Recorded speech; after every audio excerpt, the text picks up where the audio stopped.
Hey there, welcome to CBSE NCERT's Psychology Textbooks, Chapter 4. Yes, we are on part 2 of psychological disorders, and I'm so glad that you're here. Well, remember from our previous interactions, we've talked all about disorders. We've understood how is it that an abnormal individual is different from the normal one. We also explored the concept of 4Ds, which helps us to identify abnormality in an individual.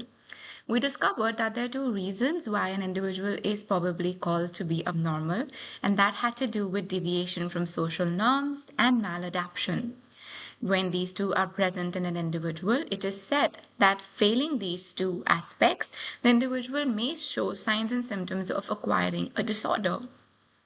We also went ahead and explored some approaches to understanding abnormality, wherein we explored the biological, the psychological, as well as the supernatural approaches. We also drove down the road of history to understand the historical background of where disorders came from, and we explored the concept of exorcism, of shamanism, as well as demonology, which was said to be the reasons why individuals, exhibited abnormal behavior. All of which was very fascinating and interesting to explore. However, we stopped at the present day, wherein individuals were said to exhibit a disorder because they were experiencing a lot of interpersonal, emotional, and behavioral concerns. The present day also spoke about psychiatry and also spoke about deinstitutionalization. Also spoke about deinstitutionalization, which was actually moving away from asylums where individuals were treated not so humanly. Today's lesson will focus so much on the underlying reasons why a psychological disorder develops. We will also explore certain factors which are responsible for the development of these disorders. Having said so much, let's unravel all of this together today. So, when it comes to the classification of these psychological disorders, it is so important for a psychologist, psychiatrist to really understand what disorder the individual has. So, whenever I walk up to a professional with my symptoms, I should be able to get a clear diagnosis of what is it that's really happening to me. For that to take place and shape, it is so important to identify all the characteristics and features of whatever it is that the client is experiencing. For this purpose, there is classification of disorders which is common and global to all mental health professionals. This underlines a specific manual which has all kinds of disorders listed within it, which actually helps you to understand what is it that's going on with the individual. This is in the form of DSM-4, which means it is called as the Diagnostic Statistical Manual, and it is currently in its 5th edition. This very clearly lays out what disorder the individual might truly have, as well as some different classes of the disorder itself. For example, within the generalized anxiety disorders, there are a range of other disorders which are umbrellaed under or within it, such as a generalized anxiety disorder, such as a panic disorder or a post-traumatic stress disorder, right? So all of these disorders, they group together, and of course, all the characteristic features as well as the symptoms are very clearly listed out, and they help individuals to reduce the stress, of course, once when it's classified effectively.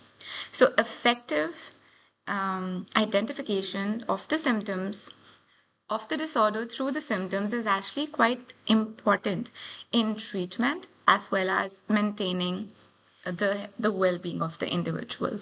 So with this, we're going to go ahead to the importance of the classification of disorders.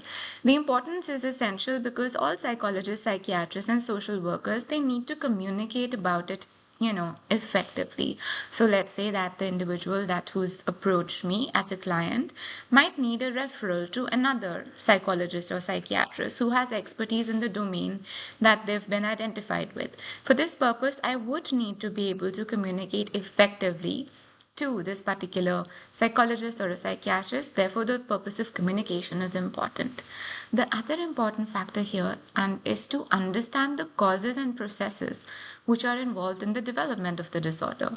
So, whilst this development is occurring, its maintenance is also taking place side by side. Therefore, it is so important for me to not just identify, but to also kind of look at the treatment of the disorder effectively. There are essentially two kinds of classification systems. So the first one, like we spoke about in a while ago, is the Diagnostic and Statistical Manual of Mental Disorders. This was given out by the American Psychiatric Association, which is APA. The official manual actually describes and classifies all of the disorders very clearly, and it has all kinds. It also presents discrete clinical criteria, which indicates the presence or the absence of the disorder. So all clinical criteria is very clearly and easily listed out, so that whatever disorder comes forth, it's easily classified and easily labeled. Also, the second one, like I said, of the two is called the International Classification of Disease. This, unlike the American Psychiatric Association, was given by the World Health Organization, which is WHO. The classification scheme is officially used in India, and elsewhere it is in the 10th revision currently. Therefore, it's called ICD-10. Right? And this is used for all behavioral and mental disorders classification. Classification really helps us is that it emphasizes a lot on the clinical features or symptoms of each disorder. So all of this is associated with the behavioral features or the emotional features, which are very clearly listed out for each disorder, so that identification can be made easy. So this was all about the classification of disorders and the use of the two manuals which we have, which is the Diagnostic and Statistical Manual of Mental Disorders, also the International Classification of Disease. With this, we move ahead to the factors which are underlying the presence of these psychological disorders. So when we look at all of the factors which are underlying abnormal behavior, it's just all the psychologists who've used a lot of approaches to really understand something as complex as abnormal behavior. Of course, abnormality is not complicated. It's just complex because it's embedded in so many factors, which could be cultural, could be intrinsic, could be extrinsic. Right? So each approach here tries to emphasize a different aspect of human behavior.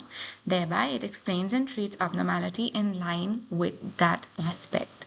Right? Now, here on, we'll discuss a couple of approaches. Let's go with the approaches one by one. The first one being the biological approach.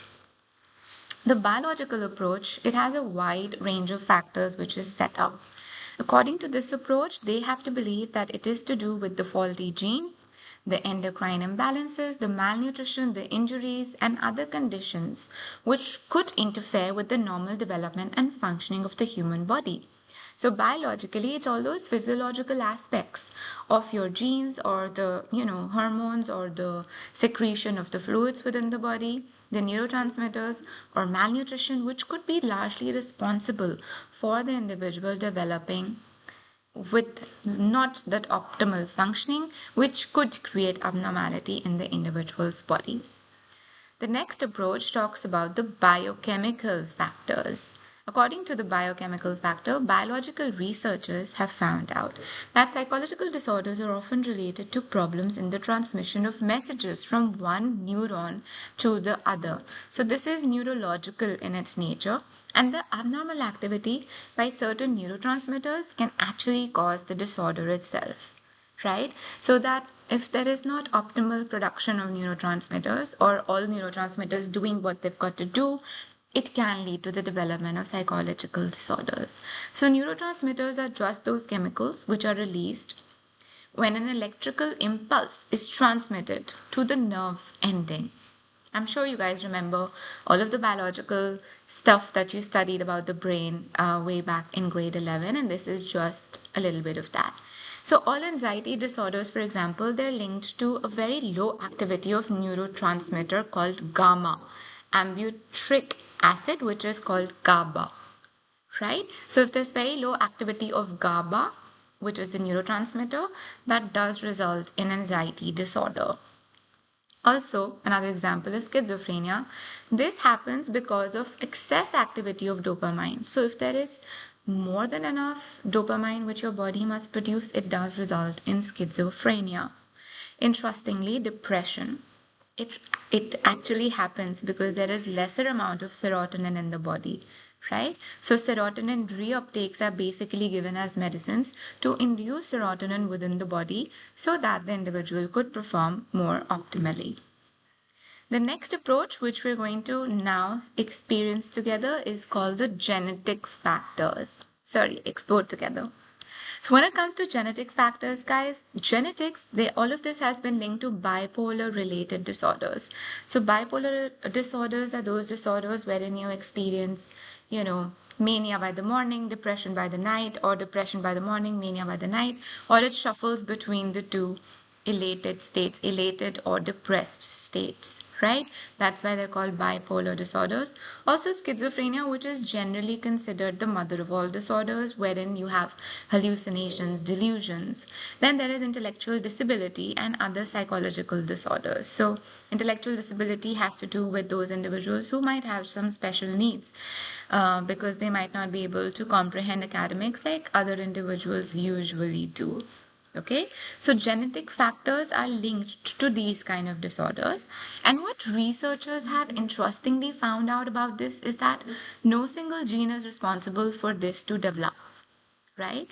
So for a particular behavior or a psychological disorder, there is nothing specific which they have identified so far. And many genes they combine together, to bring about this disorder in the individual. So all the functional and dysfunctional behavioral, emotional reactions which all of us experience in our everyday as stressors, they could largely be responsible for the development of this disorder genetically. That's why, guys, it is so important to learn how to regulate your stress because you don't know when stress might trigger a gene and it might activate the disorder which you could have an anomaly for. Okay, now although some evidence has found out that genetic or biochemical factors are involved in mental disorders, but biology alone cannot adequately explain most mental or developmental disorders as such. Okay, so you must be mindful of that. With that, we move on to the next approach, which is called as the psychological approach. When we look at the psychological approach, there are several psychological models that provide a psychological explanation of mental disorders. Okay, so all of these psychological factors they play a very significant role to maintain the normal behavior, which is why it's so important to understand what these psychological factors are truly about. So to understand this, let's just start with the psychodynamic model. This is the most ancient, or should I say, the very famous modern psychoanalytical model, which is actually used to understand why is it that a disorder develops. And to understand this, the psychodynamic theorists they try to believe that behavior itself, whether normal or abnormal, is determined by the individual's unconscious intrapsychic forces. They said that all disorders which occur, they occur because of the conflicts which are unresolved lying in your unconscious mind. And these intrapsychic forces is what needs to be targeted to understand how is it that individuals behave. So there is a dynamic method to this wherein the intrapsychic they interact with one another and these interactions give shape to behavior through to behaviors, thoughts, and emotions, right? So, this interaction itself in the unconscious, whenever it does interact with your emotions or it interacts with your thoughts and behaviors, it gives rise to the abnormal behavior. So, whatever conflicting information which exists is actually first formulated by Sigmund Freud, and the psychoanalytical model suggests that there are some three central forces which shape our personality, right? So there are instinctual needs, there are drives, there are impulses, there is rational thinking, and moral standards. Abnormal behavior, according to this approach, is symbolic of the expression of the unconscious conflicts that can be traced to early childhood or infancy. So, largely, how the psychodynamic model functions is that all of us we have all of these unconscious forces, and these unconscious forces are visible in our behaviors, in our emotions, also in our thoughts, right? They get displayed there. It's only the conflict amidst these three things, which is the reason of the psychodynamic model largely explaining to us how is it that abnormal behavior develops. There is also the behavioral model to understanding this approach, and this model says that all abnormal behavior is something that's actually learned. When I say that it is learned, it means that all the psychological disorders are a result of some kind of observation and maladaptive ways of behaving. You've simply observed it somewhere and you've simply learned it like that, which is how the disorder develops. So, this behavioral theorists, they suggest that behaviors are learned through a lot of conditioning. There is all kinds of conditioning happening in our everyday as we observe our parents or we observe other students, children, friends, all of those Instagram influencers. So all of our behaviors get learned and we get conditioned. What needs to be done is unlearning so that all of those behaviors which we've picked up, unfortunately, which are not serving us, can be unlearned. So learning maladaptive behaviors literally happens in two ways. It's either done through classical conditioning, operant conditioning, or through social learning. So I'm sure you guys remember classical conditioning from grade 11, wherein there are associations which are created repeatedly between two or more objects, a person and an object, or an experience and an object, or a person and an experience. Either way, so there is stimulus and response. On the contrary, when it comes to operant conditioning, there is some kind of behavior which is followed with a reward, right? So all behaviors are learned through reward and punishment in operant conditioning. Yes, of course, there is social learning theory, which is given by Bandura, which suggests that all learning happens by imitating the behavior of others. So all behaviors are learned through observation. In all, this is what the behavior theorists have to suggest. And these behavior theorists include Ivan Pavlov, B.F. Skinner, and Bandura. Moving up ahead, we've got the cognitive model. The cognitive model is a third model to explain how abnormal behavior gets developed. So when it comes to the development of of abnormality, according to the cognitive model, abnormal functioning can result from cognitive problems. You know how all of us develop some problems in our thinking? The way we think, the way we perceive, the way we take perspective. So cognitive theorists, they believe largely that people may hold a lot of assumptions and attitudes about themselves which might not really serve them, which means that they're irrational and they're very inaccurate, and we've somehow gathered them from our environment, right? Maybe I'm a great kid in class, but my friends have bullied me to say that, hey, you're so dumb. And unfortunately, I picked this up, right? And I kind of self-sabotage, and this becomes a self-limiting belief. And I believe that if so many people are saying this to me and bullying me with it, I probably will be dumb. Okay? So this is how, unfortunately, thinking is picked up from the real world. And this, assumption of the attitudes and the irrational and inaccurate thoughts, they kind of get internalized. So, people may also repeatedly think in illogical ways due to the cognitive distortions, right? Some of the cognitive distortions which you and I use very regularly in our overday is overgeneralization. Sometimes we love to magnify the intensity of everything that happens in our everyday. True? Right? So we draw these broad negative conclusions about ourselves or others on the basis of single insignificant event. One small thing might happen and then we just blow it out of proportion and we overgeneralize it and we tend to think that it is true. And we create these negative conclusions. That's what is the basis for these overgeneralizations. Of course, we have black or white thinking, wherein we do not look at the gray areas and we focus just on the evidence of the black or the white things that come our way. This means that we tend to believe that either all is very good or all is very bad, right? Either black or white and nothing in between. So we tend to draw generalizations from it.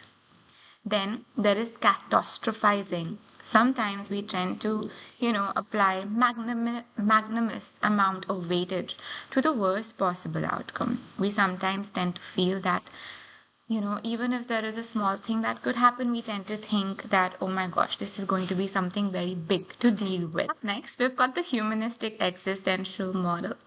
This model, it focuses on the broad aspect of human existence. You know how human beings are always trying to become more, they're trying to maximize their potential, they try to grow more. So humanists, they've always believed that humans, they have a natural tendency to be very friendly, very cooperative, very constructive, right? So they also believe that humans have this innate drive to want to self-actualize, to maximize their potential towards goodness and self growth. But the inability to pursue their innate drive and tendencies is what causes maladaptation. So, according to them, all you have to do is adapt better to your reality. And once we're able to do that, if effectively and efficiently, maladaptation will not occur. And of course, you will be trending towards a healthier lifestyle. So, existentialists here, they believe that humans have a total freedom and responsibility to give meaning to their existence. Okay, so running away from responsibilities often is a reason why a psychological maladaptation or a disorder as such develops. It's because we want to run away from our responsibilities. We live that empty, inauthentic, and dysfunctional life, which is the reason why the disorder is developing. So, of course, while freedom is essential and responsibility is important, coexistence of both needs to be present for the individual to live a healthy life. Failing which, existentialists claim that that's what results in a psychological disorder. With this, we come to the last approach to understanding abnormality, and this is all about the sociocultural approach. This approach is suggesting that all abnormal behavior in the individual is understood in the light of social and cultural factors. It is the social world, it is the social fabric in which all of us are embedded, which is the reason why abnormal behavior occurs. So, family structure and communication factors. When there is any kind of maternal deprivation, which means separation from the mother, or a lack of warmth and stimulation during the formative years of life, that can be one of the reasons. Of course, faulty parent-child relationships. You know, when parents don't really appreciate the child for who they are and they do not be present when the child needs the parent, right? So when there is marked rejection by the parent or overprotection by the parent or Spartan, disciplining the child, all of that can be responsible for the child developing a disorder.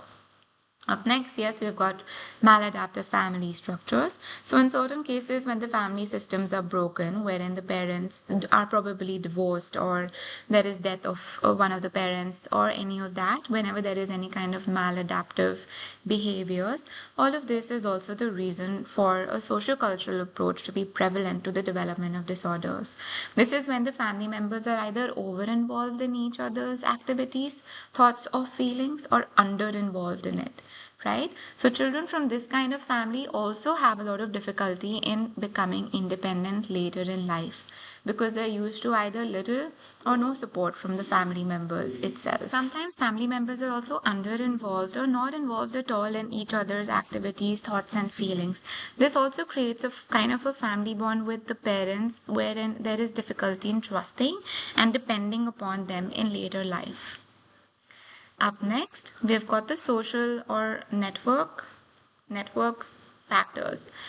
This essentially speaks of the lack of social support, which we don't get timely, and that's the reason for the disorder to develop. This could happen because of social and professional relationships.